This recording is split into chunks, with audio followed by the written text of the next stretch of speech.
네, 그럼 이 시간은 세 번째로 세례의 진정한 의미가 과연 무엇을 말씀하고 있는가 하는 것을 우리가 함께 나누어 보도록 하겠습니다. 네, 성경 말씀은 요한복음 3장 22절로 4장 2절까지의 말씀입니다.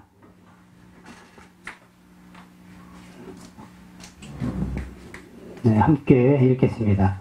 그 후에 예수께서 제자들과 유대 땅으로 가서 거기 함께 유하시며 세례를 베푸시더라.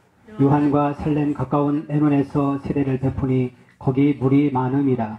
그러므로 사람들이 와서 세례를 받더라. 요한이 아직 옥에 갇히지 아니하였더라.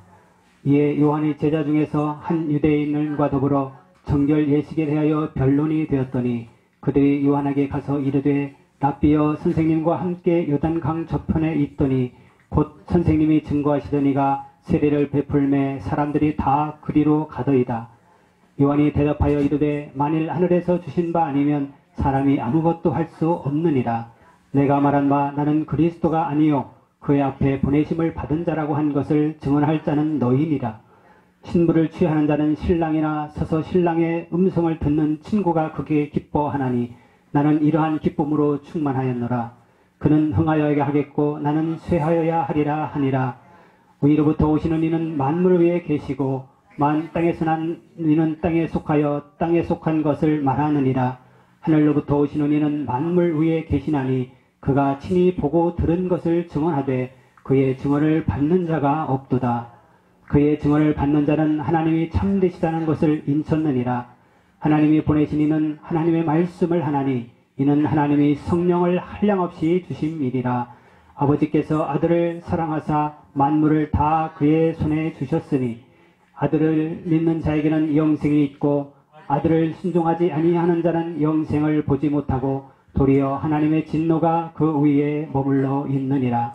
예수께서 제자들을 삼고 세례를 베푸는 것이 요한보다 많다 하는 말을 바리새인들이 들은 줄을 주께서 아신지라. 예수께서 친히 세례를 베푸신 것이 아니요 제자들이 베푼 것이니라. 아멘. 네, 세례가 무엇이냐? 특별히 우리 사역자들은 이 세례에 대해서 온전한 이해를 하고 있어야 한다고 하는 것입니다. 형식상의 세례, 또 의식상의 세례, 가슴의 삶의 어떤 아무런 변화를 가져다 주지 못하는 그러한 세례 의식은 주님이 명령하신 것이 아닙니다. 오늘 말씀을 보면 주님이 친히 세례를 주는 게 아니고 사실은 제자들을 통해서 세례를 주게 하시고 또 많은 사람들이 요한의 편에서 예수님께로 옮겨가는 그러한 역사가 일어난 장면을 우리가 보게 됩니다. 성령님께서 쓰시는 그런 사역자 예수, 그분이 세례에 대해서 무엇을 말씀하시고 또 그 약속의 길을 예비했던 그 세례 요한이 이 세례에 대해서 무엇을 말씀하고 있는가 하는 것을 보면서 우리가 세례에 대한 온전한 이해를 가져야 한다고 하는 것입니다. 특별히 오늘 본문은 크게 세 단락으로 이렇게 나누어 볼 수가 있는데 첫 단락인 3장 22절부터 30절까지는 세례가 무엇인가, 또 물세례를 통해서 결국 말씀하시고자 하는 그 핵심이 무엇인가, 또 이 단락을 통해서 물세례의 바른 이해를 가질 수 있게 되고 그리고 물세례를 통해서 하나님이 말씀하시고자 하는 그 내용이 무엇인가, 그리고 성령이 쓰시는 그러한 사역자들이 이해해야 되는 그러한 물세례와 물세례의 궁극적인 목적은 또 무엇인가, 이것이 첫 단락에 이렇게 게시가 되어 있는 것을 보게 됩니다. 또 두 번째 단락으로는 31절부터 36절까지 그런 성령 세례란 말을 이렇게 직접 언급하지는 않았지만 그런 내용을 자세히 보면 성령 세례에 대한 언급인 것을 우리가 알 수 있습니다. 물속에 잠기듯이 성령 안에 잠기는 것이 무엇인가 하는 것이죠. 거듭난 사람들은 반드시 이 물세례를 통과해야 되고 또 물세례를 통해서 주님이 그렇게 말씀하시고자 하는 그런 궁극적인 내용이 있다고 하는 것이죠. 그게 바로 31절부터 36절까지 위로부터 오시느니 하늘로부터 오시느니 성령으로부터 오신 이 말씀을 바로 레마의 말씀으로 대언하시는 그분, 그 성령과 말씀 안에 잠기는 그러한 삶이 무엇인가를 통해서 궁극적으로 사도적 제자도의 기반을 우리가 깨닫고 또 경험할 수 있는 그러한 사람으로 우리가 준비가 되어져야 한다고 하는 것입니다. 그리고 마지막 세 번째 단락인 이 4장 1절부터 2절까지는 스스로 세례를 줄 알 뿐만이 아니라 자기가 또 양육한 사람들 있죠. 그 사람들이 또 세례를 줄 수 있는 그런 세례의 의미를 우리가 바로 알고 물세례와 그리고 성령 안에 잠기는 그런 삶을 바로 가르치는 그런 세례의 참된 의미를 가르칠 수 있는 그러한 제자들이 세워질 수 있어야 한다고 하는 것입니다. 이 세 가지 핵심 내용을 중심으로 이 시간 주님의 그러한 가르침을 우리가 또 받기를 원합니다. 우리가 구약 성경에서 두 가지로 이 세례에 대한 중요한 그런 개념들을 이 신약 성경에 이걸 사도들이 풀어내는 것을 이렇게 보게 됩니다. 하나는 베드로전서 3장 21절 말씀인데, 물은 예수 그리스도께서 부활하심으로 말미암아 이제 너희를 구원하는 편이 곧 세례라. 이는 육체의 더러운 것을 제하여 보낸 것이 아니요 하나님을 향한 선한 양심의 간군이라. 아멘. 이 물세례는 뭐라고 말해요? 우리를 구원하는 표였다. 그렇게 말씀하고 있습니다. 우리의 더러움을 제하는 것이 아니라는 거죠. 물세례는 우리가 구원받았다는 표로 주어지는 것, 그것이 바로 물세례였다. 그래서 노아 홍수를 물세례로 설명했습니다. 사도가. 그죠? 이해가 되시죠?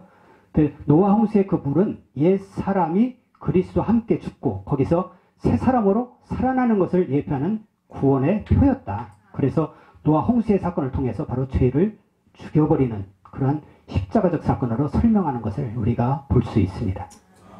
베드로서 3장 21절에 세례는 우리의 육체의 어떤 더러운 것을 제해버리는 것이 아니고 우리를 물에서 구원하는 표다. 세례 자체가 우리를 정결케 하는 그런 것이 아니다. 이미 정결케 된 사람, 그 사람들을 정결케 되었다는 그런 구원을 받았다는 표로 우리가 받는 것이 세례다. 또 하나, 고린도전서 10장 1절부터 4절을 통해서 말씀합니다. 형제들아, 나는 너희가 알지 못하는 것을 원하지 아니하노니 우리 조상들이 다 구름 아래에 있고 바다 가운데서 지나며 모세에게 속하여 다 구름과 바다에서 세례를 받고 다 같은 신령한 음식을 먹으며 다 같은 신령한 음료를 마셨으니 이는 그들이 따르는 신령한 반석으로 마셨음에 그 반석은 곧 그리스도시니라. 아멘. 그러니까 홍해를 이렇게 건넜던 그런 사건을 구름과 바다에서 다 세례를 받았다라고 이렇게 바울 사도가 해석하고 있습니다. 바울 사도를 통해서 성령님이 이렇게 해석을 해주시는 것이죠. 그러면 그게 무슨 의미냐 하면 구름과 바다는 땅에 있죠. 구름은 어디에 있죠? 하늘에 있죠. 네.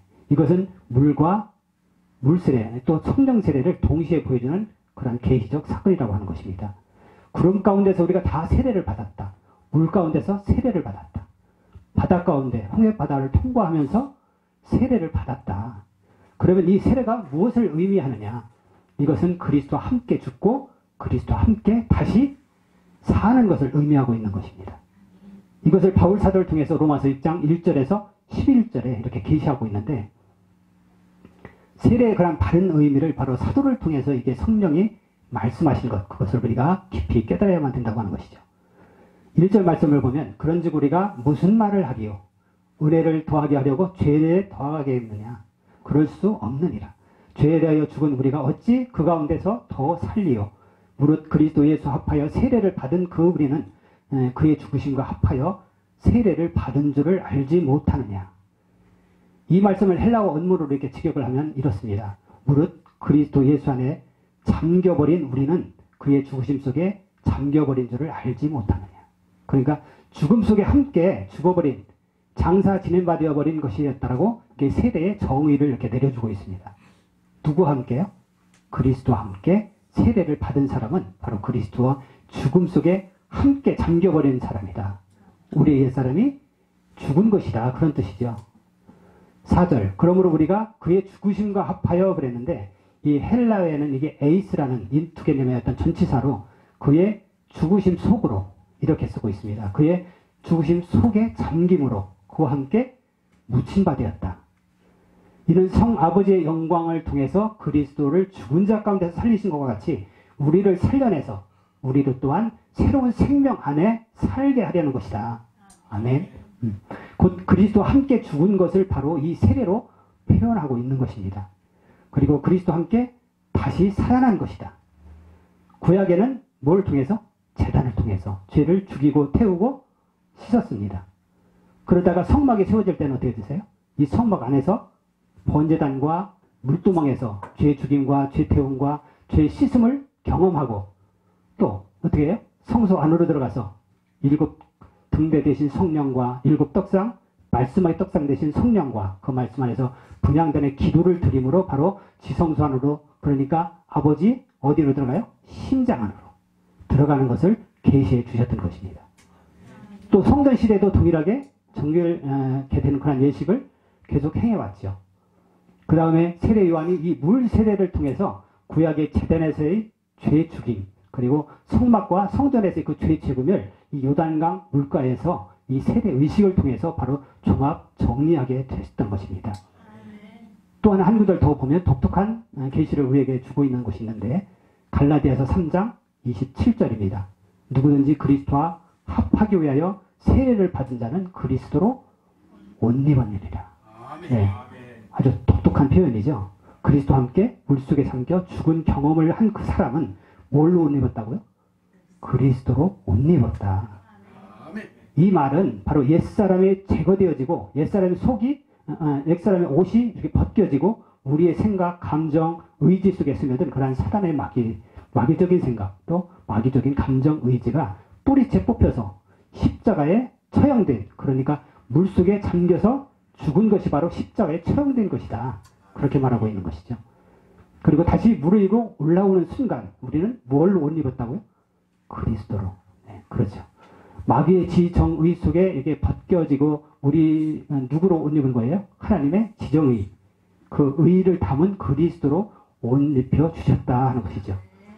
그러므로 세례는 그리스도와 함께 죽고 그리스도와 함께 다시 살아서 그리스도의 신적 성품과 또 그리스도의 신적 능력으로 옷 입었다는 것을 이렇게 말하고 있는 것이죠.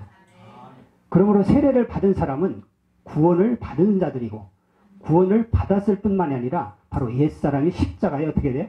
처형되고 자기가 그리스도의 신성과 그리스도의 능력으로 다시 옷 입었다는 것을 증거하는 사람들이다. 그게 바로 세례받은 사람들이다. 그런데 과연 세례를 우리가 그렇게 받고 있는가 하는 것이죠. 또 하나 세례받은 장면이 마태복음 3장 6절 이하에 이렇게 나오는데 자기들의 죄를 자복하고 요단강에서 그에게 세례를 받더니 이 사람들이 예루살렘 사방에서 요단강가로 또 세례 요한한테 이렇게 나옵니다. 그죠? 그때 그들에게 어떻게 세례를 받습니까? 뭘 하면서?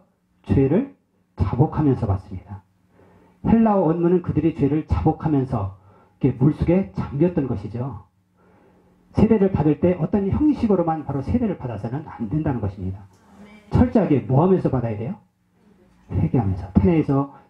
태어나서부터 세례받는 그 순간까지 자기의 생각과 어떤 감정과 의지 속에 그렇게 배어들었던 그런 죄들, 바로 바로적인 그런 인격들, 변질된 성깔, 기질, 어떤 성향들, 못된 성격, 기질들, 이런 것들을 낱낱이 모하면서 고백하면서 받아야 된다고 하는 것이죠. 그래서 어떤 문답식 세례가 아니고 형식적인 그런 세례 의식이 아니라 물을 뿌리든지 물을 잠기든지 그건 상관이 없죠. 세례를 받을 때는 철저하게 자기 죄의 뿌리부터 뭘 해요? 고백되어져야 된다고 하죠. 그렇게 하면서 회개가 되어져야 한다고 하는 것입니다. 이 죄 문제가 정확히 자복되지 않고 행해지는 세례는 온전한 세례라고 할 수가 없는 것이죠. 옛사람에 속한 그런 옛사람의 기질, 또 옛사람의 습성이나 그런 성향들이 그리스도의 십자가에 못 박혔다는 것을 보여주는 것이 세례의식인데, 이 세례를 받는 사람이 죄의 문제를 뿌리 뽑아서 십자가에 처형하고 그 죄가 처형됐다는 것을 믿지 않고 세례의식을 행했다면 그 세례가 진짜 세례라고 볼 수가 없는 것이죠. 그래서 세례는 껍데기로 받으면 안 된다는 것인데, 이 세례는 반드시 뭐하고 받아야 돼요? 모든 죄를 생각과 감정과 의지 속에 배어들고 또 스며들고 그 죄의 본성으로 근거해서 형성되었던 그러한 기질과 습성과 성향 또 습관까지도 다 뭐해야 돼요? 다 죄라고 인정하고 자복하면서 그것들이 그리스도의 십자가에 처형됐다는 것을 나는 믿습니다 라고 하면서 물속에 잠겨야 된다고 하는 것이죠. 그래야 그것이 바로 올바른 세례라고 할 수 있습니다. 그냥 문답시기로 그리스도께 당신을 위해 죽은 것을 믿습니까? 이렇게 하면서 죄를 구체적으로 고백하지도 않고 자백하지도 않고 이런 식으로 세례의식을 행하면 절대 안 된다고 하는 것입니다. 그런 세례 사역자가 된다면 안 되는 것이죠. 성령님이 세례를 통과하실 때는 그리스도의 십자가를 뭐 하는 거예요? 체험시키는 것입니다. 그리스도의 십자가 사건이 자기 가슴의 언덕, 마음의 언덕 갈보리에서 경험되지 않고 세례를 받는 것은 진짜 세례가 아닌 것이죠. 그러니까 그런 형식적인 세례를 받기 때문에 결국 성령 안에 잠기는 온전한 경험을, 그런 성령 세례를 경험하지 못하고 있는 것이죠. 그러니까 예수 믿고 여전히 육의 소욕을 쫓아가고 또 그런 잘못된 그리스도의 삶을, 거짓된 그리스도의 삶을 살고 또 위선적이며 또 유사 기독교인으로 살다가 결국 어디 가요? 지옥 갈 수밖에 없는 것입니다. 자기 죄가 뿌리채 해결됐다는 것을 믿을 뿐만이 아니라 우리가 가슴으로 경험을 해야 된다는 것이죠. 죄로부터 완전하게 자유되는 그런 경험을 해야 이 사람이 진짜 구원받은 사람이고 이 사람이 진짜 천국 갈 사람이라는 것입니다. 생각과 감정과 의지 속에 죄의 잔재가 남아있고 죄의 기억들, 죄가라는 건 후유증들 속에서 헤매고 있는 사람들, 그 사람들은 온전한 그런 믿음이 온전치 않은 사람들이죠. 그 사람들은 십자가를 이해하지 못한 사람들이고 그 사람들이 세례를 받았다라고 하면 그건 진짜 세례가 받은 것이 아니죠. 성령이 쓰시는 사역자라고 한다면 오늘 우리는 이 세례의 의미를 보다 정확하게 정돈할 수 있어야 한다고 하는 것입니다. 그래서 에베소서 4장 5절에서 주도 한 분이시요 믿음도 하나요 세례도 하나다라고 말씀하시죠. 그러니까 세례의 궁극적인 목적은 하나라는 것입니다. 형태는 뭐 물세례도 있고 성령 세례도 있고 뭐 고난의 세례, 불세례 뭐 이렇게 여러 가지 세례에 대한 표현이 있지만 결국 세례는 잠긴다고 하는 그런 공통적인 특징이 있다고 하는 것입니다. 물 속에 잠기듯이 성령 속에 잠기는 것을 경험시키기 위해서 바로 하나님이 이 물세례 제도를 두시고 통과케 하셨다는 것이죠. 그래서 우리는 성령님이 행하시는 이 세례의식을 바로 이해해야 된다고 하는 것입니다. 3장 22절부터 우리가 다시 한번 보도록 합니다. 그 후에 예수께서 제자들과 유대 땅으로 가서 거기 함께 유하시며 세례를 베푸시더라. 그 후에 이게 무슨 후일까요? 니고데모와의 만남이 있었죠. 그 전에 그 있은 뒤에, 그러니까 6월절에 예루살렘 절기를 지킨 뒤에 그 말이죠. 이 말은 거듭난 뒤에 사람이 가장 중요하게 이해해야 될 것이 물세례와 성령세례라고 하는 것입니다. 성령이 쓰시는 사람은 한 사람이 어떻게 거듭났을 때 반드시 그 거듭남을 물세례를 통해서 증거하게 하고 구원받은 표로 사람들 앞에서 드러나게 하고 그리고 물속에 잠기는 그 물세례를 통해서 바로 성령 안에 잠기는 그런 성령세례가 무엇인가를 우리가 반드시 경험하고 넘어가야 된다고 하는 것입니다. 그 다음에 본문 다음에 무슨 사건이 나오죠? 요한복음 4장 3절 이하에서 예배 사건이 나오죠. 바로 성령 안에 잠겨야 바른 예배를 드릴 줄 알게 되고 바르게 하나님을 만날 수 있게 된다고 하는 것입니다. 성령 안에서 이 진리의 말씀 안에서 아버지를 만나면 그런 경험을 할 수 있도록 도와줘야 되는데 그러려면 반드시 그 사이에 세례의 참 의미를 깨닫고 세례 의식을 통해서 세례의 바른 의미를 경험해야만이 바로 성령 안에 잠겨서 진리의 말씀으로 아버지를 만나는 그러한 바른 예배를 드릴 수 있게 된다고 하는 것입니다. 거듭남을 체험한 뒤에는 반드시 물세례와 바로 성령 안에 잠기는 성령 세례의 의미를 깨닫고 자기도 그 세례를 경험하고 그 세례를 줄 뿐만이 아니라 자기가 양육한 제자들도 그런 참된 세례의 의식을 성령과 함께 행할 수 있도록 가르쳐주고 또 훈련시켜야 한다는 것입니다. 성령 안에서 진리의 말씀 안에서 바로 아버지를 만나는 그런 경험을 할 수 있도록 도와줘야 되는데 그러려면 반드시 그 사이에 세례의 참 의미를 깨닫고 세례 의식을 통해서 세례의 바른 의미를 경험해야만이 바로 성령 안에 잠겨서 진리의 말씀으로 아버지를 만나는 그런 바른 예배를 우리가 드릴 수 있게 된다고 하는 것입니다. 이 거듭남을 체험한 뒤에는 반드시 물세례와 성령 안에 잠기는 그러한 성령 세례의 의미를 깨닫고 우리도 그 세례를 경험하고 그 세례를 줄 뿐만이 아니라 우리가 우리가 가르친 그런 제자들도 그런 성령과 함께 행할 수 있도록 가르쳐주고 또 훈련을 시켜야 한다는 것이죠. 그 다음에 예배 가운데로 어떻게 돼요? 이끌어 들어가서 아버지 심장 안에 거하고 또 지성소 안에 거하는 법을 가르쳐줄 수 있어야 된다고 하는 것입니다. 그것이 바로 지성소 안에 거하는 법을 배워야 그 사람이 뭐 할 수 있다는 것이죠. 그렇게 될 때 나가서 추살 일꾼으로 하나님의 사역을 감당할 수 있다고 하는 것입니다. 그 다음에 예수님은 사마리아 여인과의 만남 사건 이후에 이틀을 더 유효하시고 그 다음에 갈릴리로 들어가서 본격적인 예수님께서 갈릴리 사역을 시작하시는 것을 우리가 보게 됩니다.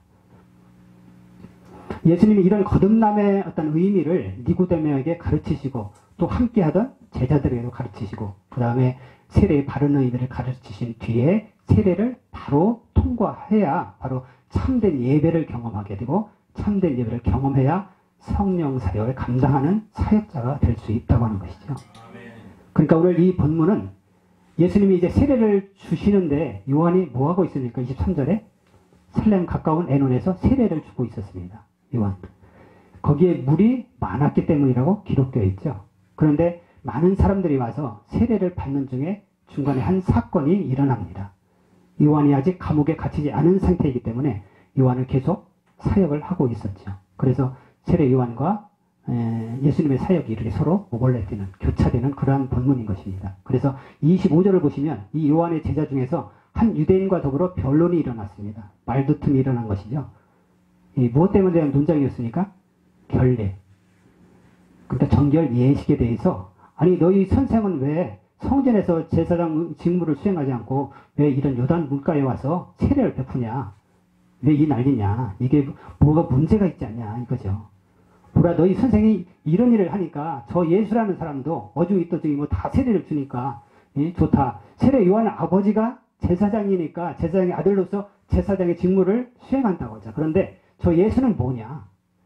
너희 선생이 바른 본을 보이지 않기 때문에 어중이 떠중이 다 세례를 주고, 또 예수가 그러니까 그 제자들, 저 갈릴리 초원에서 온 애들, 그죠? 그 제자들도 뭐예요? 세례를 주고 뭐 한 가닥 맡아서 다 하고 이래도 되는 거냐? 뭔가 선생이 지금 잘못하고 있지 않느냐? 이런 문제 제기를 하는 것이 바로 논쟁이 붙은 것이죠, 여기서. 그러니까 세례 요한이 나도 그분이 메시아인 줄을 처음에는 몰랐다. 그런데 누구 위에든지 성령이 임하는 것을 보거든 그가 성령으로 세례 주는 자임을 알고 그 사람이 메시아인 줄을 알라고 하셔서 나도 하나님의 계시로 그것을 알게 됐는데 나보고 물로 성령을 주라고 하신 분이 계시다. 요한 당시에도 중국 누가에는 이게 세례 의식을 베푸는 그런 정결 의식들이 있었다고 합니다. 물속에 잠겨서 정결케 하는 정결 의식들이. 그리고 일본의 그 신도교도, 이방 종교도, 마귀압잡이하는 그런 신도교도 사람을 물속에 잠겨서 이렇게 정결케 하는 그런 정결 예식이 있다고 합니다. 그렇다고 그런 예식의 형태가 우리와 세례가 비슷하다고 해서 그 세례 제도가 우리와 똑같은 것은 아니죠. 그들은 뭔가 십기 위해서 그런 정결 예식을, 세례 의식을 하지만 세례는 정결케 하는 것이 아니라고 베드로 3장에서 말씀을 하셨어요. 세례는 구원받은 사람들이 십자가를 믿고 십자가를 통과한 사람들이 구원받은 표로서 받는 것이다. 노아 홍수 때도 그랬고 그 다음에 홍해를 건널 때도 그랬고 바다에서 세례를 다 받은 것이죠. 우리는 세례는 이방인의 세례와 본질적으로 다르다고 하는 것입니다. 그럼 뭐냐? 바로 본문에서 이 그런 논쟁이 붙은 상태에 있는 건데, 그래서 이 세례 요한은 제자들에게 이렇게 분명히 얘기를 했죠. 이 물세례 제도는 내가 만든 게 아니다. 나를 보내신 분이 물로 세례를 주라고 하셨다. 이것은 뭐냐면 구약의 제단에서 죄 죽이는 그런 원리와 또 성막, 성전에서 죄 죽이던 원리를 이미 이제 마무리 종합 정리하는 것입니다. 또 하나가 이제 할례 제도가 있었죠. 더러움을 제어버리고 마음속의 감정, 생각, 어떤 의지 속에 배어든 그런 마귀적인 그런 지정의를 도려내는 것을 할례 의식을 통해서 하나님께 속한 거룩한 백성으로 이렇게 규례를 삼으셨는데, 이것도 역시 오실 예수님 예수 그리스도의 십자가를 예표한 하나의 그림이었다는 것이죠. 그러니까 구약적 이 그림을 보면 제단에서의 죄 죽임, 성전과 또 성막과 성전에서의 그런 죄 죽임들, 그 다음에 할례 제도를 통한 죄를 도려내는 그러한 모든 원리들이 지금 세례 요한이 물 세례 제도를 통해서 종합 정리가 되고 있는 것입니다. 사람이 만든 제도가 아니지요. 세례 요한이 고안한 게 아닙니다. 하나님이 이 모든 구약의 죄 죽이고 또 죄 태우고 죄를 씻는 그러한 총체적인 사건들을 바로 이 물 세례 제도를 통해서 종합 정리하시면서 이 물 세례가 장차 뭘 의미하는가를 보여주는 것이죠. 이 물 세례는 예수 그리스도께서 인류의 죄를 지시고 또 물속에 잠기듯이 바로 십자가에 죽이시고 물에서 올라옴으로 그 죽음에서 다시 살아날 것을 예표해주는 그런 사건이었던 것이죠. 물세례 사건은. 그러자 세례 요한이 이제 변론이 일어났다는 그 제자들의 이야기를 듣습니다. 26절에. 그 제자들이 선생님은 요한에게 와서 말씀드리죠. 라비여, 선생님과 함께 요단강 저편에 있더니 곧 선생님이 즐겨하시는 저 양반이 지금 세례를 주고 있습니다. 사람들이 다 거기로 가버립니다. 안 그래도 지금 유대인들과 시비가 붙어가지고 지금 마음이 어때요? 별로 좋지 않는 가운데 있었죠. 저 밑에 4장 1, 2절에 가보니까 예수님이 직접 세례를 준 것도 아니고 예수님이 지시해가지고 지금 누가 세례를 주고 있어요? 예수님이 그 제자들이 지금 주고 있으니까 예수 땀에 뭐예요? 망둥이가 뛰면 모두 뛴다고. 그죠? 지금 예수님의 제자들이 다 그렇게 하고 있으니까 그게 우려스러운 것이죠. 그렇게 해도 되는 겁니까, 선생님? 저작자들이 지금 무슨 권위로 이 중대한 세례의식을 하고 있는 것입니까? 선생님만 하셔야 되는 거 아닙니까? 그때 세례요한이 굉장히 중요한 증언을 하고 있는 것입니다. 보십시오. 27절. 요한이 대답하여 이르되 만일 하늘에서 주신 바 아니면 사람이 아무것도 할 수 없느니라. 지금 예수님이 행하고 있는 것은 어디서부터 왔다는 것이에요? 하늘로부터. 하늘로부터 온 세례예요. 하늘로부터 온 것이에요. 뭐가 뛰니까 뭐가 뛰어서 따라서 하는 게 아니죠. 하나님이 이제 예수님에게 이 세례를 내가 직접 주고 또 너의 제자들을 통해서 주라고 명령하신 것입니다. 바로 하늘로부터 주신 이 바라는 것이 이 세례 요한이 증거하고 있는 것입니다. 자기가 지금 물속에 잠기는 것이 아니라 잠기는 것이 하나의 그림자에 불과하다는 것을 이렇게 암시하고 있는 것이죠. 그러면서 28절 내가 말한 바 내가 그리스도가 아니요 그 앞에 보내심을 받은 자라고 한 것을 증언할 자는 너희니라. 내가 말한 바 나는 그리스도가 아니다. 그렇게 내가 말했지 않냐. 나는 그리스도가 아니다 이 말이죠. 그 앞에 보내심을 받은 자라고 한 것을 증언할 사람이 너희가 아니냐. 내가 누차 너희한테 얘기했지 않냐. 그거죠. 자 보라 29절 신부를 취하는 자는 신랑이나 서서 신랑의 음성을 듣는 친구가 그게 기뻐하나니 이는 나는 이런 기쁨이 충만하였노라. 그러니까 저 신부들 세례를 통과한 저 신부들은 내가 취할 사람이 아니다. 누가 취해야 한다고요? 신랑 대신 그분이 취하셔야 되고 나는 그 신랑의 들러리로서 신랑 곁에서 신랑을 돕는 친구로서 나는 신부들이 그리스도에게 가는 것을 보고 너무 기쁘다. 요한의 제자들이 어때요? 뻥쳤겠죠. 이게 또 무슨 말인가? 그죠? 아니 우리 선생님이 너무너무 위대한 그런 선지자시고 위대한 사역자인데 아니 저 사람이 우리 선생보다 더 크단 말인가? 더 위대한 사단 말인가? 이 말을 알아듣는 사람 중에 일부는 이미 예수님께로 어떻게 했어요? 갔죠. 아직 세례 요한의 그 등불 아래 머물던 그런 많은 사람들이 또 있었던 것이죠. 그러면서 세례 요한이 30절에 그분은 흥하셔야 되고 나는 쇠하여야 된다. 나는 쇠하여야 한다. 그런 얘기를 해주죠. 그러니까 세례 요한을 통한 물세례 제도가 무엇을 위한 것인가 하는 것을 지금 암시하고 있는 것입니다. 그러니까 나는 전투전으로 뛰는 사람이고 실제 진짜로 해야 될 일이 있으신데 내 뒤에 오시는 그분이 진짜 무엇을 하기 위해서 내가 지금 물세례를 예표적으로 주고 있는 것이다. 그래서 우리는 세례를 주고 사람들에게 죄의 죽임을 경험시키고 죄로부터 벗어나는 그러한 원리를 가르쳐주지만 그렇다고 해서 그 사람들을 내 사람 만들 수 없다는 것이죠. 사역자가 주의해야 되는 그러한 부분인 것입니다. 자기 왕국, 자기 교회, 자기 공동체, 자기 팀 이런 게 있을 수 없다는 것이죠. 우리는 어차피 세례 요한적 사명을 다 가지고 있습니다.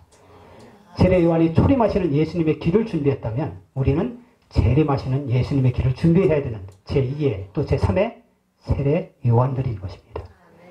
내가 양육했던 그런 사람들이 성숙해져서 예수님과 관계를 맺기 갖기 위해서 스스로 자라가는 것을 우리는 기뻐해야 된다고 하는 것이죠. 어릴 때는 내가 데리고 양육하고 세워줘야 되지만 어느 시간이 되면 그 스스로 주님이 제자가 되어서 또 수많은 열매를 맺고 수많은 사역을 감당하도록 그들이 나갈 수 있도록 길을 열어주면서 나는 뭐하고? 쇠하고 예수님이 흥하셔야 된다는 얘기를 우리도 동일하게 할 수 있어야 된다고 하는 것이죠.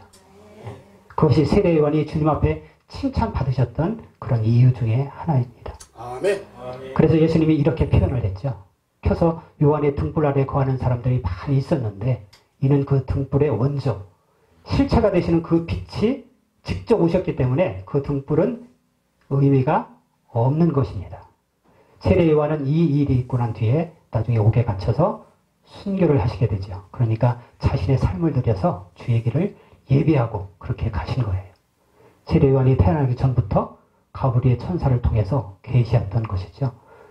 누가복음 1장 17절에 그가 또 엘리야의 심령과 능력으로 주 앞에 먼저 와서 아버지의 마음을 자식에게 거스리는 자를 의인의 슬기에 돌아오게 하고 아비의 마음을 자식들에게 전하면서 주를 위하여 세운 백성들을 위해 백성들을 준비하리라. 요한이 바로 그런 삶을 살고 간 것이죠. 네, 그러니까 우리가 내 제자 만드는 거 아니고 내 교회 만드는 거 아니고 내 왕국 세우는 것이 아니라는 것을 다시 한번 우리가 깊이 새겨야 된다고 하는 것입니다. 큰 교회에서 보면 어때요? 담임 목사님들과 또 부교역자들 사이에 또는 부서들 속에서 담임 교역자와 그 권위 아래 사역자들 사이에서 자기보다 더 뛰어나고 기름 부음이 넘치는 그런 형제자매가 있을 때 그를 우리는 어떻게 해야 돼요? 격려하고 세우고 그에게 책임을 줄 수 있는 그런 사역자들이 될 수 있어야 한다고 하는 것이죠. 시기하고 질투하고 뭐 깎아내려버리고 쫓아내보내는 그런 옹졸하고 졸렬한 사역자가 되지 말고 정말 키워서 자기보다 기름 부음이 넘치면 어떻게 돼요? 더 큰 책임을 맡길 수 있도록 그래서 내어줄 수 있는 그런 사역자가 우리가 되어야 한다고 하는 것입니다. 자기보다 잘하는 사람을 보면서 배가 뒤틀리거나 또 속이 좀 불편해지면 어떻게 돼요? 회개해야 되죠. 뭔가 그리스도의 마음을 갖고 있지 않은 것이죠. 큰 교회에서 담임 목사님과 부교육자들 사이에서 또 부서들 속에서 담임 교육자 권위 아래 그 사역자들 속에서 서로 뭐 치기하고 또 질투하고 또 깎아내리고 쫓아보내는 그런 사람이 되면서는 우리는 안 된다고 하는 것입니다. 큰 교회에서 담임 목사님과 그 부교육자들 사이에서 이렇게 하면 안 된다는 것이죠. 이게 안 넘어가네. 어쨌든 이 세례 요한의 태도와 자세를 통해서 사역자가 어떤 태도와 자세를 가져야 하는가 하는 것을 우리가 배우게 되는 것입니다. 나는 쇠하고 그리스도는 흥하셔야 된다. 나는 사라지고 그리스도만 존귀히 드러나기를 원한다. 이것이 바울 사도의 고백이었던 것이죠. 나는 사나 죽으나 내 몸에서 그리스도가 존귀케 되기를 원합니다. 아멘. 그 다음 두 번째 단락이 31절부터 36절까지 세례 요한이 고백하는 이 고백, 이 증언의 내용을 우리가 잘 새겨드려야 합니다. 31절을 보시면 위로부터 오시는 분이라고 표현을 하죠. 예수님을. 지금 제자들에게 설명하고 증거하고 계시는 것이죠. 이분은 어디서부터 오시는 분이시다? 위로부터 오시는 분이시다. 그분은 만물 위에 계시는 것이 당연하고 또 땅에서 난 사람들, 땅에 속한 것들을 말하지만 이분은 어디에서 난 분이에요? 하늘로서 오시는 분이기 때문에 만물 위에 계시는 분이시다. 가장 높으신 분이시다. 우리는 그분 앞에서 길을 준비하는 전령에 불과하다. 전초기지를 돕는 그런 준비 사역자들에 불과하다. 그분이 본 주인공이시다 그 말이죠. 그러면서 그 다음 32절에 또 뭐라고 증언합니까? 그분이 보고 들은 것을 증거하시는데 그분의 증거를 받는 사람이 없다. 그러니까 예수님이 위로부터 하늘로부터 뭐 하신 거예요? 무엇인가를 보고 듣고 그 들은 분이고 그것을 보고 들으신 대로 또 뭐예요? 그대로 증거하고 있다는 것입니다. 이 내용을 우리가 잘 알아야 되죠. 그 다음 33절에 그의 증거를 받는 자는 하나님이 참되시다는 것을 인쳤느니라. 이 말은 무슨 말이냐면 정말 하나님이 진실하신 분이시구나 라는 것을 마음에 확정받게 된다는 거죠. 예수님이 위로부터 하늘로부터 오셔서 위에 있는 것들 하늘에 있는 것들을 땅 아래에 있는 사람들에게 말해주시는 것을 그대로 받아들이면 하나님이 과연 그런 분이시다라는 것을 그들이 인침으로 경험하게 된다는 것입니다. 그 다음 절을 보세요. 34절 하나님이 보내신 이는 하나님의 말씀을 하나니 이는 하나님의 성령을 한량없이 주심이니라. 그 이유는 하나님이 보내신 이는 뭐하기 때문이죠? 하나님의 말씀을 하시는데 여기에 하나님의 말씀은 레마예요. 원문은 레마의 말씀입니다. 그 하신다는 것은 현재의 시상이죠. 그러니까 레마의 말씀을 한 번 하고 마나요? 아니죠. 계속해서 습관적으로 반복적으로 계속 말하게 되어 있다는 동사예요. 하나님께로부터 이 보냄받은 사람은 하나님이 주시는 이 레마의 말씀을 그러니까 각 사람에게 개인적으로 체험시키고 또 개인적으로 경험시키시고 개인적으로 적용할 수 있도록 그런 레마의 말씀을 한 번 주는 것이 아니라 계속적으로 반복해서 습관적으로 그렇게 그 말씀을 대언해 준다는 것입니다. 이게 하나님이 보내신 사람의 특징이고 예수님 바로 그분이시다 하는 것이죠. 그 다음에 이는 그렇게 할 수 있는 레마의 말씀을 계속적으로 습관적으로 또 반복적으로 레마의 말씀을 전해줄 수 있는 그 이유가 뭐예요? 하나님의 성령을 한량없이 부어주심이라 했는데 한량없이 주다. 이거 동사도 역시 현재 시상이죠. 계속해서 성령을 주시는데 한량없이 주다라고 이렇게 번역이 됐는데 어떤 번역본에는 제한 없이 그렇게 번역하는 것도 있고 어떤 번역본에는 측량할 수 없이 어떻게 재볼 수 없이 무제한적으로 성령을 부어주시기 때문에 이 레마의 말씀이 그분에게서 계속적으로 나온다는 것입니다. 그러니까 위로부터 오신 분의 특징, 하늘로부터 보냄받은 사람의 특징, 그분에게서는 뭐가 나와요? 성령을 통해서 뭐가 나와요? 레마의 말씀이 계속적으로 나온다는 것이죠. 세례 요한이 말씀하시고자 하는 그 의도가 뭔지를 우리가 알아야 된다는 거죠. 내가 물속에 너희를 잠기게 했던 것처럼 너희는 위로부터 오시느니 이분으로부터 나오시는 이 레마의 말씀을 뭐 해야 돼요? 그 안에 잠겨야 된다고 하는 것이죠. 구원받은 사람들은 반드시 위로부터 오시는 분, 또 하늘로부터 오시는 분, 그 성령을 무제한적으로 계속 한량없이 측량할 방법이 없이 성령을 부어주시는 그분을 통해서 오는 그 레마의 말씀을 받아들이고 그 안에 잠기는 삶을 살아야 된다고 하는 것입니다. 그러니까 물세례라고 하는 것은 이러한 것들을 깨달을 수 있도록 보여주는 하나의 예표적 사건이다 이 말이죠. 그 다음 35절 한량없이 성령을 부어주시는 이 레마의 말씀을 받게 되면 어떻게 되느냐. 아버지께서 아들을 사랑하사 만물을 그 손에 주셨으니, 그러니까 위로부터 오시는 분, 레마의 말씀을 전해주시는 그 아들, 아버지 품속에서 나오신 바로 그 아버지 자신의 그 말씀, 레마화된 그 말씀은 다 뭐하는 분이시다? 통치하시고 다스리시는 분이시다. 만물을 다 그 손에 붙였다는 얘기는 그분의 주권하에, 그분의 통치권하에 주었는데 뭘로 통치하고 뭘로 다스리나요? 네, 성령이 부어주시는 레마의 말씀으로 만물을 통치하고 다스린다는 거예요. 예수님은. 우리는 그 앞에 그림자에 불과하다는 거예요. 이것이 바로 세례 요한이 제자들에게 계속적으로 강론했던 그런 내용들이었죠. 그 다음 36절에 그래서 그 아들을 믿는 자 그랬어요. 그 아들을. 그 아들은 뭐예요? 아버지 품속에, 그 품속에서 나오신 그 말씀이죠. 아버지에게서 나오셨기 때문에 아들이라고 부르는 것입니다. 나오는 개념 때문에. 엄마 태 속에서 아가가 나오죠. 그 나오는 개념 때문에 아들이라고 불렀어요. 그러니까 예수님은 누구시냐? 아들이시다. 그 말이죠. 하나님 품속에 있던 하나님 자신의 말씀이, 그 말씀이 뭘로 돼서 나왔어요? 아들로 돼서 나오신 분이다. 그 말이죠. 그래서 이 말을 다시 우리가 좀 더 풀었으면, 아들이 있는 자에게는 그 말은 아버지 품속에서 나오신 그 말씀, 레마의 말씀을 받고 레마의 말씀 안에 잠기는 그 사람은 어떻게 된다는 거예요? 영원한 생명이 있고, 그 아들 레마의 말씀을 순종치 아니하는 자는 영원한 생명을 보지 못하고 도리어 하나님의 진노가 그 위에 머문다. 그것이요. 네. 그럼 결론이 뭐예요? 물세례와 성령 세례를 통해서 하나님이 뭐 하시는 거예요? 아버지 영에서 나오신 그 말씀 안에 잠겨서 결국 뭘 얻는다는 거예요? 영원한 생명이 그 안에 있되, 요한복음 10장에서 말씀하신 대로 생명을 주되 어떻게 해요? 풍성히 주려 하십니다. 그 말이죠. 네. 물세례를 통해서 이 죄에 대해서 죽고 또 의에 대해서 살아가는 그런 사람은 반드시 위로부터 오시는 그 말씀 안에 성령이 주신 그 레마의 말씀 안에 잠겨서 바로 영원한 생명으로 충만한 사람이 되어야 하고, 하나님이 진노 가운데 머무는 그런 저주받은 자식이 되어서는 안 된다는 것이죠. 그럼 여기서 이 두 단락에서 결론을 내려주는 결정적인 말씀이 이 마태를 통해서 계시되어 있습니다.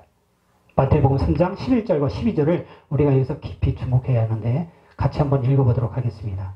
나는 너희로 회개하게 하기 위하여 물로 세례를 긁으니와 내 뒤에 오시는 이는 나보다 능력이 많으시니 나는 그의 신을 들기도 감당하지 못하겠노라.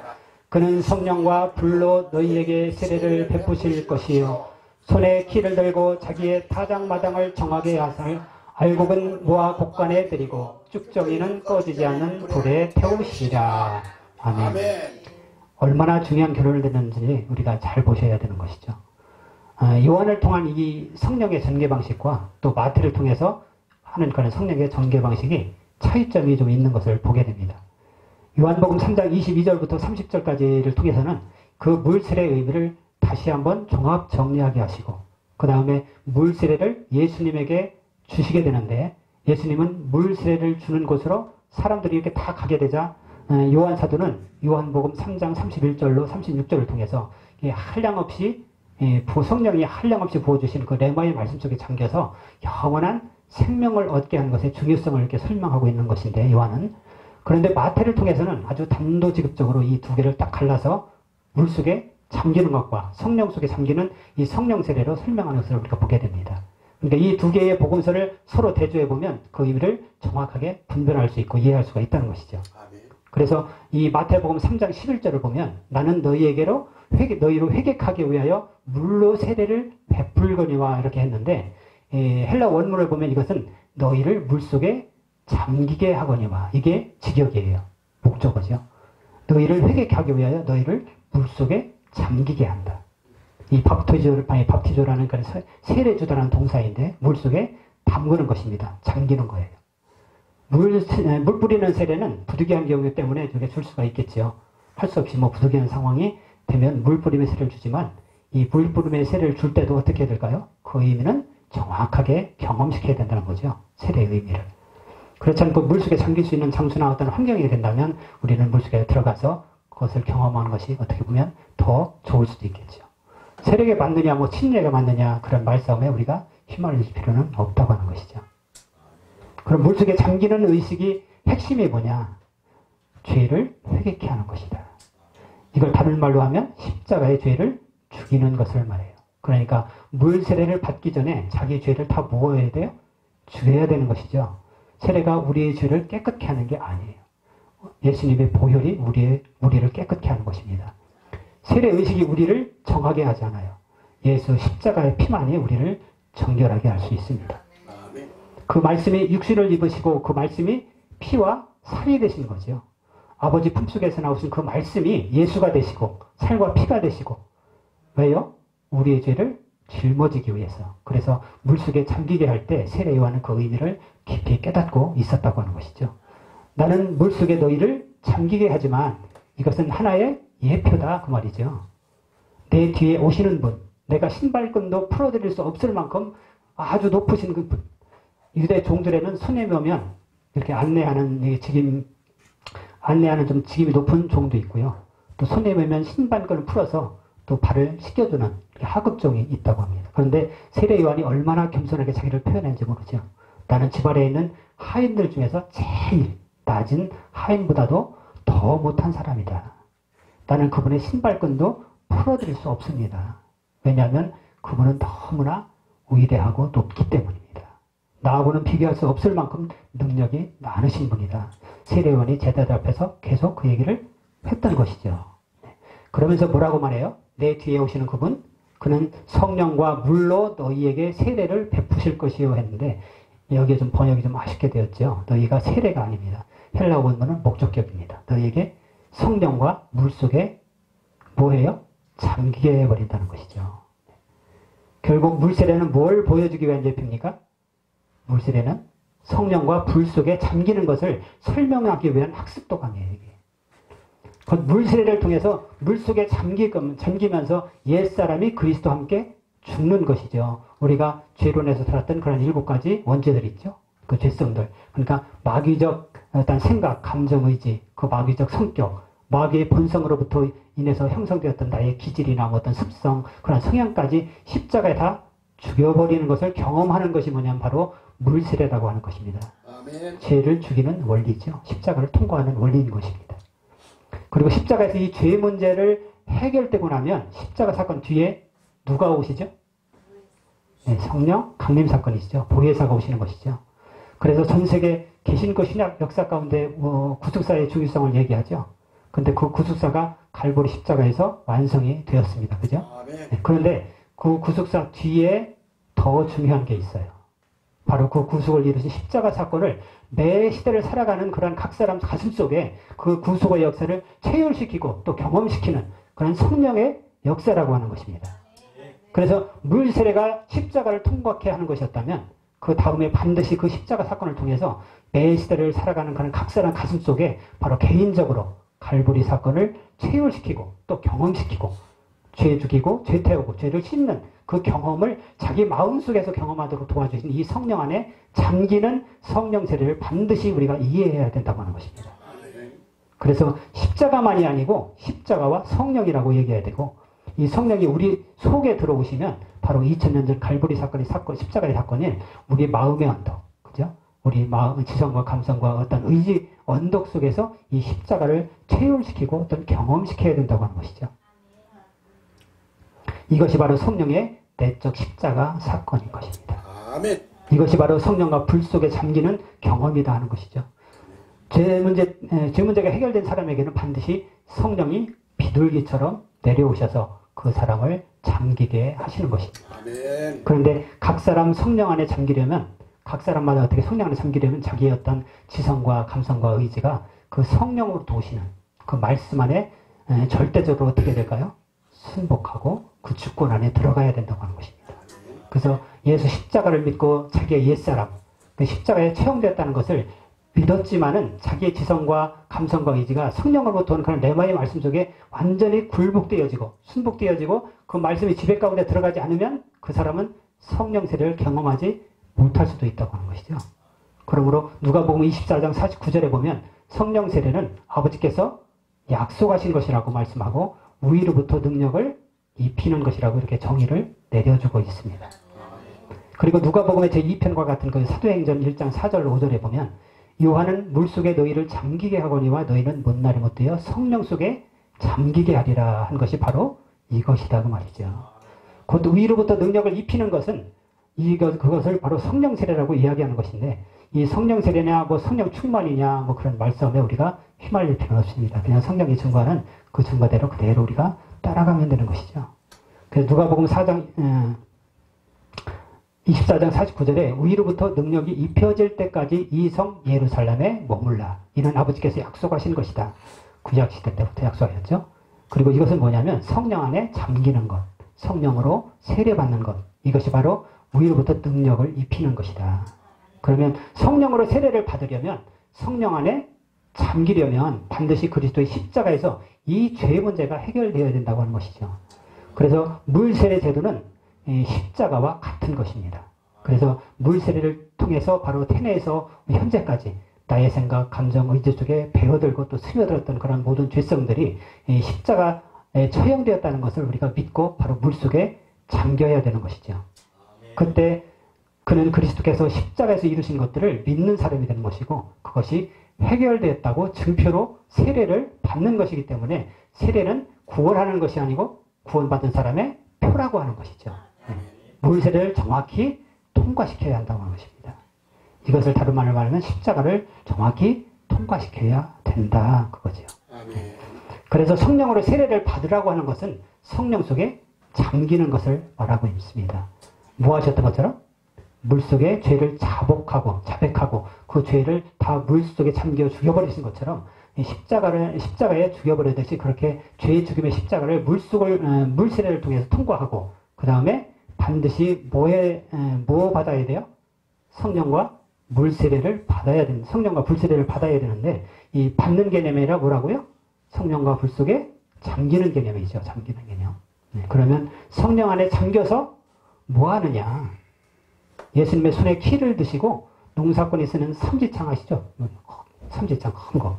그걸 들고 곡식들을 바람 부는 날 공중 어떻게 해요? 확 휘날리면 쭉정이는 날아가죠. 알곡이 남듯이 우리의 바로 생각, 감정, 의지 속에 하나님의 그 레마의 말씀의 삼지창으로 우리의 생각을 훅 쑤셔 넣으시고, 태내에서 현재까지 우리 삶 속에 우리 생각을 지배하고 감정을 지배하고 의지를 조종하는 그런 죄의 세력을 바로 성령님이 삼지창으로 집어넣으셔서 확 휘저어버리신다는 것이죠.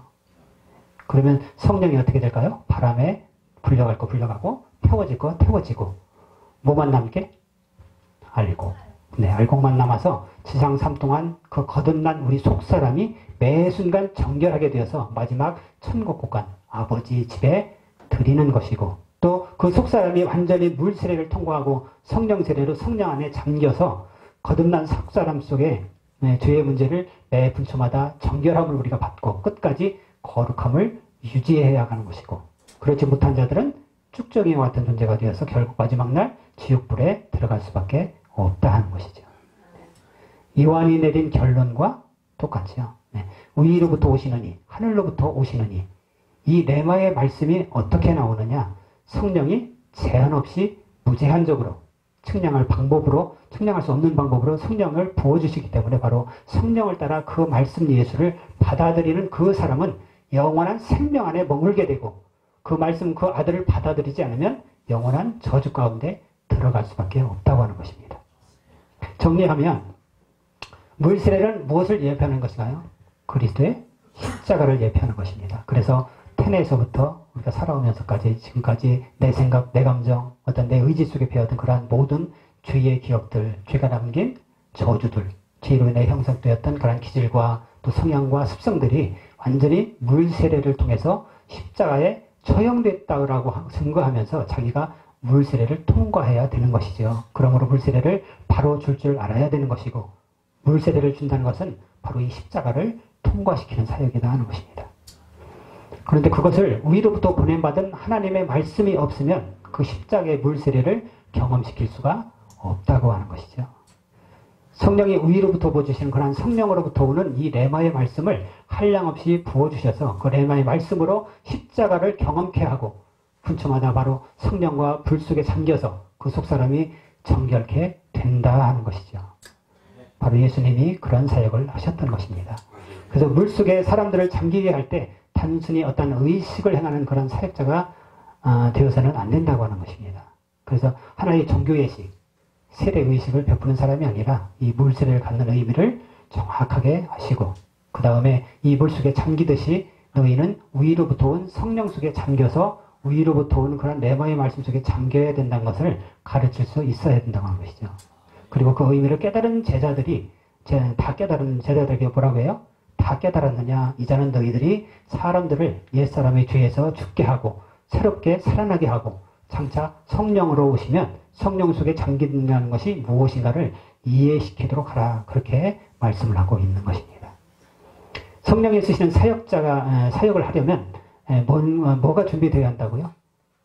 물 세례와 또 물 속에 잠기는 것에 대한 바른 이해를 우리가 알아야 되고, 그리고 십자가 사역과 그 다음에 십자가 사역을 통해서 성령 안에 잠기는 이 성령 세례, 성령 안에 잠기게 해주는 이 사역을 알아야 된다고 하는 것입니다. 그래서 물 세례의 의미를 바로 깨닫고 물 세례를 받는 사람이 그리스도의 십자가에서 자신이 완전히 처형되었다는 것을 스스로 경험한 사람이어야 되고, 또 자기 자신이 그 옛사람의 죄에 대해서 죽고 의에 대해서 살아남으로 말미암아 하늘이 열리고 죄의 문제가 해결되니까 어떻게 돼요? 하늘문이 열려서 하나님의 성령이 자기 위에 임해서 자기 생각, 감정, 의지 속에 레마의 말씀으로 계속 주심으로 인해서 자기가 성령 안에 잠겨서 거듭난 속사람 안에서 올라오는 그러한 죄성들이 있죠. 그 죄성들과 또 옛 기억들, 옛 상처들이 자기를 지배할 수 없도록 계속 성령과 말씀의 통치를 우리가 받아야 된다는 것이죠.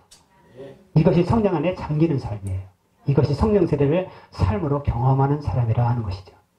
자기가 그 삶을 사는 그런 경험을 우리가 직접 해야 한다고 하는 것입니다. 그래서 그리고 나서 뭐 해야 될까요? 자기 자신도 물 세례를 바로 이해하고 성령 세례를 또한 줄 수 있는 그런 통로자가 되어야 한다는 것이죠. 그게 성령이 쓰시는 사역자예요. 물 세례 사역을 할 줄 알고 성령 안에 잠기게 해야 할 줄 알고 그런 사역자가 되기를 원합니다.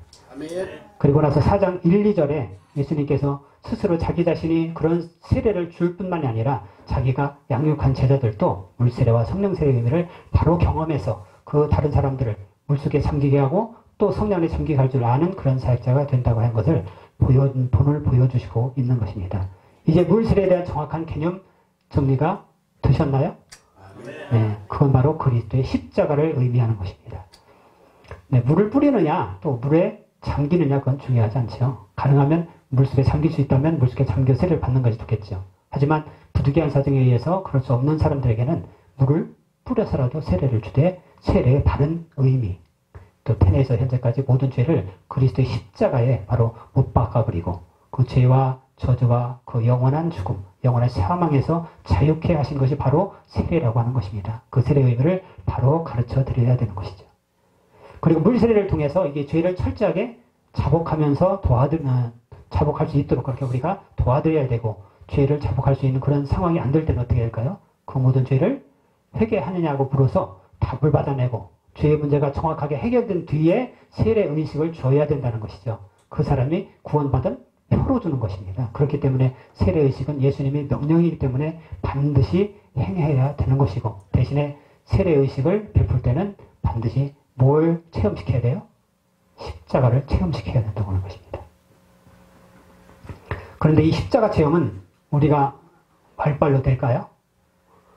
안 되겠죠. 우리로부터 오시는 성령, 하늘로부터 오시는 성령, 우리에게 하나님의 레마의 말씀을 주시는 성령과 함께 성령이 주시는 그 레마의 말씀을 가지고 증거할 때, 그 듣는 사람이 성령과 그 말씀을 깨달을 때 그들이 성령과 말씀의 능력에 잠겨서 성령 세례를 체험하게 된다고 하는 것입니다. 아멘. 그 대표적인 사건이 사도행전 10장에 고넬료 집에 초대받은 베드로에게 일어났지요.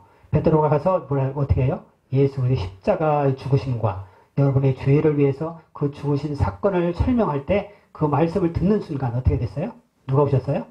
성령이 오신 것입니다. 그래서 그들은 거기서 세례를 받기 전에도, 물세례를 받기 전에 그리스도의 십자가를 믿음으로 마음에서 세례를 체험함과 동시에 성령이 바로 오셔서 성령 안에 잠겨버리고 말았던 것이죠. 방언도 터졌죠. 물세례는 결국 무엇을 설명하게 하는 세례라고요? 성령 안에 잠겨서 죄를 죽이고 죄를 태우고 죄를 씻는 체험을 하게 하는 것이, 그러한 것이 중요한 예식이 바로 세례라고 하는 식입니다. 그래서 세례의식은 십자가 사건을 경험시키는 것입니다. 이것을 절대 잊으시면 안 되는 것이죠. 네. 고린도후서에서 바울이 증언했죠. 주께서 나를 보내신 것은 이런 세례의식을 베풀려고 보내신 게 아니다, 그 말이죠. 뭐라고 보내신 거예요? 뭐 하라고? 세례를 통한 참 복음을 전하게 하시려고 하신 것이다. 세례라는 의식 속에는 가장 중요한 십자가 복음이 들어있는 것입니다. 태에서 현재까지 모든 죄를 죽여버리고 물에 장사질해버리는 것이죠. 노아 홍수 때 어떻게 했어요? 전 인류의 사악한 죄들을 물에다 죽여버렸듯이, 그 다음에 홍해를 건너면서 애굽에 있던 모든 죄악들을 물속에 집어 넣어버려 죽여주시고, 그 다음에 구름 아래 거하게 하셔서 성령 세례를 받는 것을 보여주셨듯이, 이 물세례의 궁극적 목적은 바로 죄의 문제를 해결하고 그 뒤에 오시는 예수 그리스도의 성령 안에 잠기는 것을 가르쳐주기 위함이다 하는 것입니다.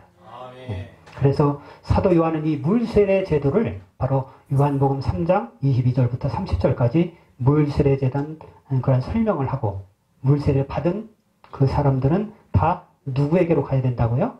예수께로 가야 된다. 가서 위로부터 오시느니 하늘로부터 오시느니 하나님의 보내심을 받은 그분에게서 나오는 레마의 말씀 안에 잠겨야 된다는 것을 가르치신 것입니다. 그걸 마태복음적 표현을 한다면 성령이, 이것이 성령과 불 속에 잠기는 삶이에요. 불은 어떻게 해요? 정결하게 하죠. 네, 불은 담금질을 해서 우리를 정결하게 합니다. 그래서 물세와 성령 안에 잠기는 삶과의 이 상관관계를 우리가 잘 이해하고 있어야 된다는 것이죠. 그래서 세례를 줄 때는 반드시 그리스도의 십자가의 그 죄 죽임에 대한 것을 경험시키고, 그 다음에 성령이 주시는 레마의 말씀을 가지고 그 사람의 생각, 감정, 의지, 그 의지가 바로 성령으로 도는 레마의 말씀 안에 잠기도록 그 레마의 말씀, 그 말씀의 통치권 안에 들어가도록 해야 된다고 하는 것입니다. 그래서 세례 요한이 그 사역을 하실 때, 사역을 하실 그 예수님께 모든 것을 다 어떻게 해요? 이양해드리고 그 성령 사역, 성령 안에 잠기게 하는 그분의 사역은 흥하고 나의 사역은 이제 사그러져야 된다. 나는 없어지고 그분의 사역만이 드러나야 한다. 그렇게 말씀하고 있는 것이죠. 그리고 이제 마지막 4장 2절에서 예수님은 친히 세례를 준 게 아니고 제자들이 어떻게 제자들에게 세례를 베풀라고 이렇게 하셨죠. 이때는 아직 12제자들이 형성되지 않은 때입니다. 제자들을 공식적으로 사역에 임명되지 않은 때였어요. 그냥 예수님을 어떻게 해요? 쭈레쭈레 이렇게 따라다니면서 그렇게 이제 공부하고 말씀을 듣고 했던 학생들이었죠. 그러니까 예수님과 교제하는 그런 수준의 사람들이었습니다. 이로부터 한참 뒤에 예수님이 나를 따라오라고 전임 사역자로 부르죠. 그러니까 전임 사역자가 되어야만 세례를 줄 수 있는 게 아니라는 것이죠. 빌립 집사도 집사죠, 그죠? 사도행전에서 세례를 줘요, 그죠? 빌립 집사도. 그러므로 꼭 목사가 되어야만이 세례를 줄 수 있는 것은 어떻게 보면 다시 한번 성경적으로 깊이 우리가 살펴봐야 된다는 것이죠. 과연 그러한가? 이것이 과연 그러한가? 우리가 성경을 날마다 상고했던 그 사람들처럼 우리가 다시 한번 살펴봐야 한다는 것이죠. 예수님은 그렇지 않으셨다는 거죠. 중요한 것은 이게 누가 세례를 주느냐가 이게 중요한 것이 아니라 세례의 의미를 바로 알고 그 다음에 물 세례를 통해서 물속에 잠겨서 옛사람이 죽고 다시 살아나면서 성령 안에 잠기게 할 줄 아는 그런 사역자가 세례를 줘야 된다는 것이죠. 물 세례와 성령 세례의 의미를 바로 아는 사람, 세례 줄 자격이 있는 것이죠. 왜요? 예수님이 그렇게 하셨기 때문에 그렇습니다. 지금도 예수님은 우리를 그런 사람으로 쓰기를 원하십니다. 그래서 오늘 본문 요한복음 3장 22절부터 4장 2절까지의 본문을 통해서 이 물세례와 성령세례의 그런 의미를 정확하게 아는 사람들을 통해서 세례를 주어야 한다. 왜냐하면 예수님이 그런 본을 보이셨고 또 세례 요한도 그런 의미를 정확히 알고 세례를 행한 겸손한 분이셨기 때문입니다. 성령이 이끄시는 사역자는 바로 그런 의미를 잘 깨닫고 다른 사람, 물속에 잠기게 할 줄 알고 또 성령과 레마의 말씀 속에 잠기게 할 줄 아는 사람들인 것입니다. 저와 여러분도 오늘도 그런 삶을 살아낼 수 있기를 원합니다. 그래서 우리가 만나는 또 다른 사람을 그렇게 제자화할 수 있는 그런 성령 사역자들이 되시기를 예수님의 이름으로 축복합니다. 네, 함께 기도합니다. 고마우신 아버지 하나님, 오늘 성도들을 통해서 십자가의 도를 다시 한번 새기게 해주시니 감사합니다. 오늘 성령이 쓰시는 사역자가 물세례와 또 성령세례의 의미를 어떻게 이해해야 되고 또 자기 자신이 물세례와 성령세례를 정확히 경험하고 만나는 다른 사람들을 그렇게 제자화하고 제자된 그 사람들로 하여금 또 다른 사람들을 물속에 잠기게 하고 성령 안에 잠기게 하는 사람 되도록 그렇게 사역하여야 한다는 것을 말씀해 주셔서 감사합니다. 아직도 우리의 기억 속에 우리의 생각과 감정과 의지 속에 십자가에 못 박혀지지 않은 그런 잔재들이 남아있다면 성령과 레마의 말씀 안에서 십자가에 못 박게 하여 주시고 그리고 성령과 그 말씀 안에 온전히 잠겨서 성령과 그 말씀이 이끄시는 대로 순종하며 아버지의 뜻을 이루어드리는 저희 모두가 되게 하여 주시옵소서. 그렇게 우리를 이끌어 주실 주님을 찬양합니다. 모든 것 주님께 감사드리며 예수님의 이름으로 기도합니다. 아멘.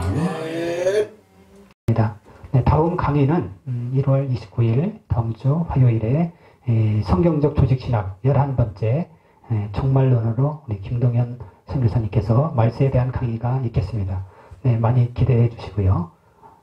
또 지금까지 또 촬영에 협조해 주신 우리 JNTV 방송국, JTN-TV 방송국 우리 정일환 목사님께도 네, 감사를 드립니다. 그리고 이 자리에 함께 해주신 여러분과 그리고 청취해 주신 우리 모든 분들께도 감사를 드립니다. 감사합니다.